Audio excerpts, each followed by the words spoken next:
Do you guys remember that story? I don't know if it's true or not, but it's a good story. This woman had a viral TikTok where she explained a professor was talking about capitalism and communism and issued a wager to the students saying, we'll try out communism.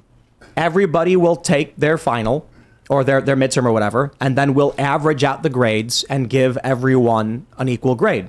And a bunch of people were like, no, we don't do that. And a bunch of people were like, yeah, okay, let's do it. What ended up happening is the people who busted their asses and studied and hit the nail on the head with the hammer ended up getting B's. And the people who did barely anything were like, this is great, I got a B. Then the people who did really well and held the average high said, what was the point of doing all that work if I ended up not even getting ahead because of it? I just wasted my time for no reason. So what happened? The next time they ended up doing the next test that came around, everyone ended up getting a C. Now everyone's pissed off and complaining about how this is running. And then the next test, everyone failed. Because everyone started saying, what's the point of working if I'm not going to get ahead because of it? Why would I hurt myself and struggle and not be rewarded for it? And that's the problem of communism. It's not so much, I certainly think there are Marxists and communists who want to foment this system. But I think when you look at what AOC represents, there is a banality of communism. There is the blind ignorance of marching towards communism by people who are too stupid and they're first order thinkers. AOC, for example, I think she lies a lot. I think that's evil, but I also think she's really stupid. So what ends up happening is, what is she saying now? She signed on to a pledge from the Democratic Socialists to raise. They want taxes raised on the top 5% of New York, and that's where we're at. 10 years ago, it was the 1%. Now it's the 5%. When there's no one left to tax, you have to tax everyone else. It's easy to say the 1%. They raise the taxes. Now the 1% leaves, revenue goes down. The 5%, then the 10, then the 20, then the 25, then the top 50%. Then it's class war.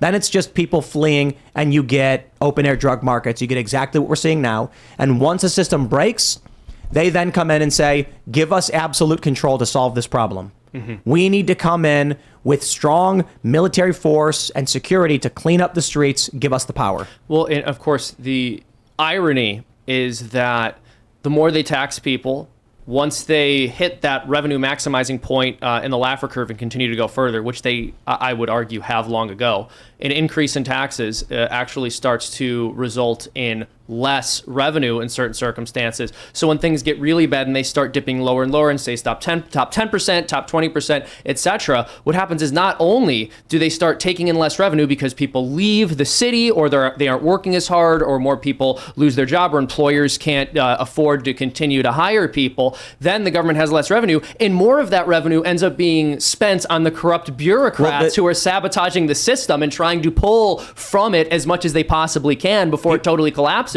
So the people get a whole lot less. People like AOC, and these leftists, they don't understand how taxes work. Mm-hmm. Raising taxes decreases tax revenue. And if you're a first order thinker and not very bright, you go, huh? Mm-hmm. It's kind of like the people on Twitter who are like, food comes from the store, dude. It's like, no, food comes from a variety of places. First, there's a farm. Then there's a distribution. Then there's packaging. Right? It goes through a lot of different phases before it finally makes it to your store.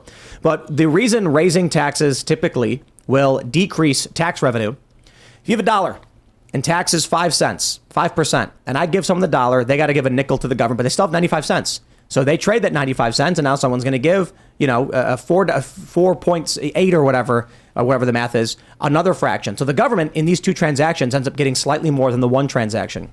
The simple way it works is if you tax someone at 50%, and then someone trades their $1, you take half of it. Then the next person only has 50 cents. They can't afford to buy anything, so they sit on it. The government made 50 cents.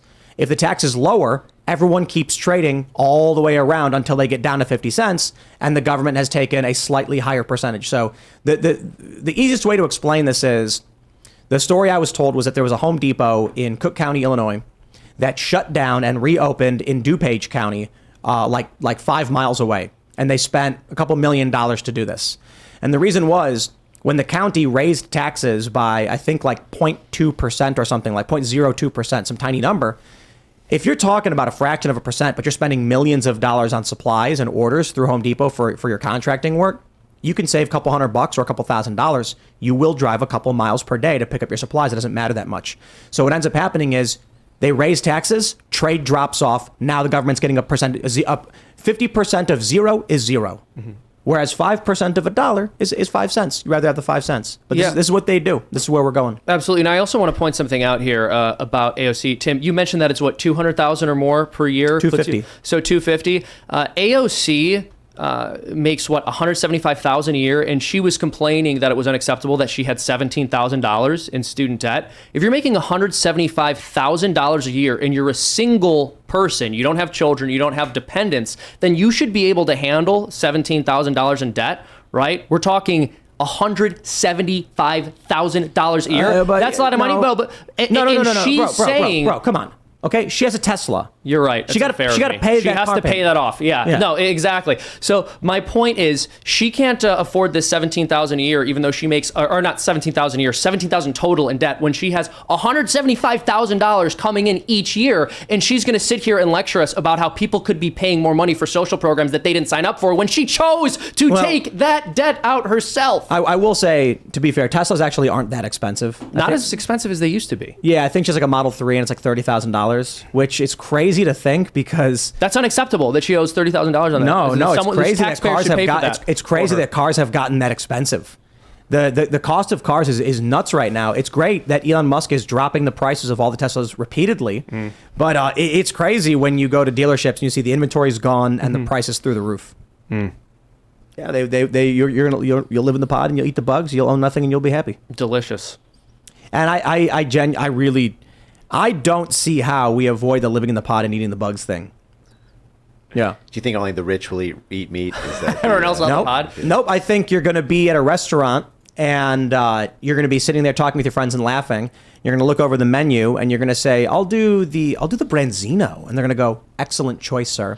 And then they're going to walk out with a plate full of mashed roaches and they're going to put it down. You're going to go, Neuralink on the fritz, and you're going to flick it, and then it's go whoop, and then you're going to see the roaches turn into a branzino. So you are actually, so someone's going to be like, I'll do the flourless chocolate cake with the vanilla ice cream. Excellent. And they're going to bring out cockroach mash, and they're going to put it in front of you, and you won't see that. You will see chocolate cake, and you'll be, eating it like, it's so delicious. And then anybody without the Neuralink, they're going to see the roach legs smattered to your face, and like, and the roach gunk on your face. You're like, licking it off. Is there any traction? They don't even need to go that far. They don't even need to go that far. They get people to call men women all the time. They've just changed our vernacular so much and put social pressure on people to not disagree with them when they state obvious mistruths. Yeah. And I got a bone. I got a bone to pick with all of your vernaculars, because you guys have been saying theft wrong this whole time. Okay, and this theft is so insidious. There's property theft. There's sales theft. There's restaurant theft. There's hotel theft. There's so much theft going on right now that it's absolutely disgusting, because it stops the free market from one being free, but also stops individuals from solving problems and being there for each other and communities and robbing them of any freedom. Back to the point, I don't think necessarily it'll be Neuralink. I don't know. I think if they get to the point where Neuralink can be wireless, this will happen. But my point is, right now, the Taco Bell near me, we were flying back and we drove past. We were driving past Taco Bell, and Seamus insisted that we live Moss. I said we have to live Moss right now. You guys are sick Pull of over. this. We have to live Moss. And we did. Seed oil guzzlers. We did. You Okay. were literally all right, guys, calm down. Earlier. Yes. Okay. So anyway, we went there on another trip. We went inside, not with Seamus this time, and it was kiosks. There were human beings behind the counter, but they're just making food, and you go to a kiosk to order. Give it 10 or 20 years, you're gonna walk into Taco Bell, and it's going to say, you're gonna type in, "I'll do a cheesy gordita crunch, extra sauce, checkout," and it's gonna say Neural Pay, and you're gonna be like, "There's nobody here. There's no humans. I don't have Neural Pay. I only have my credit card on me," and it's just gonna say, "We no longer accept credit cards at this time." You either get it or you don't. I've thought about something weirdly a lot, and I'm curious for your guys' opinion on it.